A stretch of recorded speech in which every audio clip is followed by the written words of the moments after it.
Who was the real J.R.R. Tolkien? To answer that, we must first journey back to the late 19th century. Born in the sun-soaked land of South Africa in 1892, Tolkien's early life was marked by a move to England after the death of his father. His mother, too, left this world when he was just 12, leaving him under the care of Father Francis Morgan. This guardian, a man of faith and learning, would play a pivotal role in shaping Tolkien's future. Thus, the stage was set for a young Tolkien to delve into the world of language and mythology. The seeds of Tolkien's future works were sown during his formative years. As a young lad, Tolkien found himself immersed in academics at King Edward's School in Birmingham.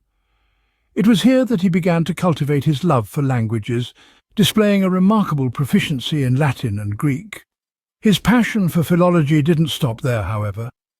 Upon his entry to the esteemed University of Oxford, Tolkien's fascination with languages only deepened. Here he delved into the study of English language and literature, further honing his linguistic prowess. It was this intense study and understanding of language that would later enable him to construct the richly detailed and linguistically complex world of Middle-earth. During his time at Oxford, Tolkien not only studied languages, but lived and breathed them. He pored over ancient texts, dissected the roots of words, and delved into the history of language itself. This deep and abiding love of language was something that would stay with him throughout his life and profoundly influence his writing. With a solid foundation in language, Tolkien was well equipped to create his own. The world of academia was not enough for Tolkien, and he sought the company of like-minded individuals. Indeed, the intellectual playground that was Oxford University was a fertile ground for creative minds such as Tolkien. It was here that he found companionship in a literary discussion group known as the Inklings. This informal collective was a hub of intellectual exchange, where members shared and critiqued each other's unpublished works. A notable member of this group was C.S. Lewis, the acclaimed author of the Chronicles of Narnia. Lewis and Tolkien developed a close bond, their friendship being a significant influence on each other's works.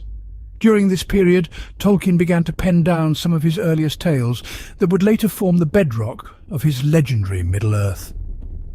Among these was a charming tale about a hobbit named Bilbo Baggins. Yes, it was during his time with the Inklings that The Hobbit was born, a story initially written for his children, which enthralled the members of the literary group. But it wasn't just stories that Tolkien was creating. Fueled by his love for languages, he started crafting his own: Elvish, Dwarvish, the Black speech of Mordor. These were more than just fictional tongues. They were fully developed languages with their own grammar, vocabulary, and even scripts, adding depth and authenticity to the world he was building. These early works were just the beginning of Tolkien's journey into Middle-earth. The world of Middle-earth is where Tolkien truly left his mark. This statement resonates with truth because it was in this realm that Tolkien used his passion for language and storytelling to create an intricate world that would forever change the landscape of the fantasy genre. With The Lord of the Rings, he weaved a tale of epic proportions, spanning 3 volumes teeming with rich characters, monumental battles, and breathtaking landscapes. It was a saga that transcended the boundary between fiction and reality, immersing readers in a world that felt as real as our own. But Middle-earth was not merely a backdrop for Tolkien's stories, it was a living, breathing world, complete with its own languages, cultures, and histories. This level of detail and complexity was unparalleled, setting a new standard for world-building in fantasy literature. But Tolkien's creation did not stop with The Lord of the Rings. His son, Christopher, would later expand upon this world through a series of posthumous publications. Drawing from his father's extensive notes and unfinished works, Christopher delved deeper into the lore of Middle-earth, bringing to light the rich tapestry of stories that laid the foundation for The Hobbit and The Lord of the Rings. These works, which included The Silmarillion and Unfinished Tales, further enriched the world of Arda and Middle-earth, offering readers a more comprehensive understanding of the depth and breadth of Tolkien's creation. Through these works, we see Tolkien's extraordinary vision of a world that existed only in his imagination, yet felt so incredibly real.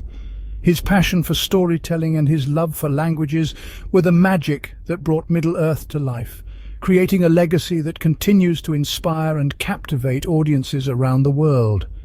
And so, the world of Middle-earth, born from the mind of a single man, has become a beacon for fantasy literature, illuminating the path for many authors who dared to dream and create their own worlds. Tolkien's Middle-earth continues to inspire and captivate audiences around the world. Tolkien was not just a writer, he was a trailblazer. His work has cast a long and indelible shadow over the fantasy genre.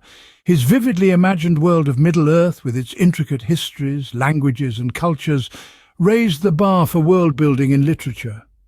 The depth and detail of his creation have become a benchmark, inspiring countless authors to step up their game. Beyond books, the impact of Tolkien's work permeates popular culture. His tales have been transformed into blockbuster movies, spawning a resurgence of interest in the fantasy genre in the early 21st century. The Lord of the Rings and The Hobbit trilogies have collectively grossed billions at the box office, introducing a new generation to the magic of Middle-earth. The influence doesn't stop there. Tolkien's Middle-earth also thrives in the realm of video games, from expansive role-playing games to strategic board games. His stories have truly transcended the page, becoming a part of our global cultural fabric. Tolkien's legacy lives on, not just in his works, but in the countless stories he has inspired. So, who was the real J.R.R. Tolkien? A man whose love for languages birthed an entire world, Middle-earth, a realm that has captivated millions. An academic, a friend, a father, but above all a storyteller. His works, from The Hobbit to The Lord of the Rings, have left an indelible mark on the world of literature, inspiring countless authors and readers alike. His life, his stories, his legacy continue to resonate, making us all a part of his extended Middle-earth family. If you enjoyed this journey into the life of J.R.R. Tolkien, please give the video a like and subscribe to the channel for more content like this. Thank you for watching.